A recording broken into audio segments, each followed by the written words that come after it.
Bakunzi ba shane yacu ya Magagini Burundi, rero nkuko twari duhejeje kubereka ko bariko twari tugiye ahantu bariko barubaka uruhongore rw'ingurube, rero murabona yuko baciye bagirako baranda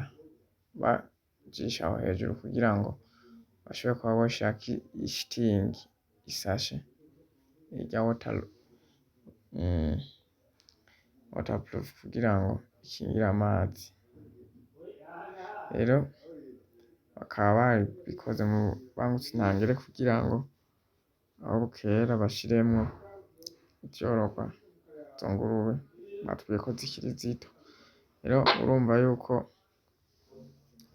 ari ibintu vyiza, ari ibintu vy'akarorero, rero ngaho urumva yuko bamwe barabikora mu bangutse kandi biraboneka yuko babikora bafise intumbero, rero twasanze bariko barashiramwo imbabari mu rupangu kugira ngo zibe ziri hejuru zidashobora kuronka aho zica, none ubu naho murabona yuko bagiriyeko baranda, bamwe baguma babandanya ibindi bikorwa, abandi nabo bakora ivyo bikorwa vyo kuranda kugira ngo zije ahantu hameze neza, ahantu hasakaye zitavirwa, rero aha ni ku mutumba wa Magagi, aho uravye hariya imbere aho bita mu Gakono, urumva ni imitumba ibiri canke n'isoko rimwe rihuza iyo mitumba ibiri, umwe ariwo uca Magagi uwundi wegukira mu Gakono, rero bakunzi ba shane yacu turabasaba ko ku bataragira subscribe ko boyikora, abayikoze namwe mukomeze muhezagirwe kandi mukomeze mugire comment na sharing, bakunzi ba shane yacu, nkuko twababwiye ati tuzokomeza kubereka ibigezweho bitandukanye, umwe wese ashobora kutubwira uti ndakeneye ko munyerekanira ibikorwa vyanje ndimo ndakorera ngaha, ndimo ndarangura, turabikora ata kibazo, rero urumva twagiye kwifatikanya n'aba babona ko uwo mushinga wogira akamaro, uwo mushinga ko wogira ico uterereye na rirya ivyorogwa biba ari nkenerwa, haba ku mwavu canke kuronka amafaranga n'ibindi, ivyo rero murazi yuko bituma abanyagihugu baba ngaho hafi igihugu n'ibindi bironkeraho akoyoko, kuko bamwe baraharonkera ubuzi, abandi bakaharonkera inyungu zitandukanye, ndavuga nk'abo barimwo barubaka, abazozorora, abazozitunga ndavuga n'abandi batandukanye, aba badandaza ibifungurwa zirya, vyose urumva bigenda bironkeraho akaryo keza gatuma iterambere riboneka ry'igihugu n'iry'abanyagihugu ndetse n'iry'abandi bantu bose muri rusange, tuvugiye hamwe n'isi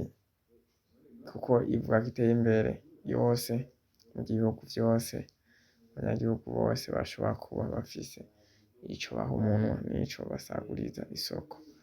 rero bakunzi ba shane yacu, ibiganiro vyacu bazi n'akagaruka buri mwanya uko tugenda tubibona, twongera dusaba nk'uwufise ico yokwamamaza, ico yokora, ashaka kwereka abantu ko duhari ku bwanyu kandi tubikora ku neza ya twese, kuko uko mutwitura niko natwe tubona ko bikenewe, kuko imagiriranire, rero bakunzi bacu natwe ntitwobahengeshanya kubereka uko bigenda bitandukanye, ndizera neza ko ejo tuzobereka, tuzosubirayo kugira ngo turabe ivyo bibuguru babishizemwo biriko birafungura, ndetse tubona neza n'ahandi bongeyeko ubona ko batari bwahamare neza, murabona ko bamaze no gutangura gushirako ivyatsi kugira ngo ishashi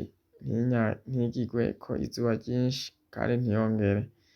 icitobagurika, rero murumva yuko ari vyiza cane, ari ivyo kubona umuntu yiyumvira ibikorwa nk'ibi, aho akaba ari igizwe n'imetero 20 kujamwo ibiraro vy'utugurube 11, urumva yuko atari bike kandi ari vyiza cane, rero mukomeze muhezagirwe, mukomeze mubane natwe, ibiganiro vyacu nakagaruka, ciao ciao.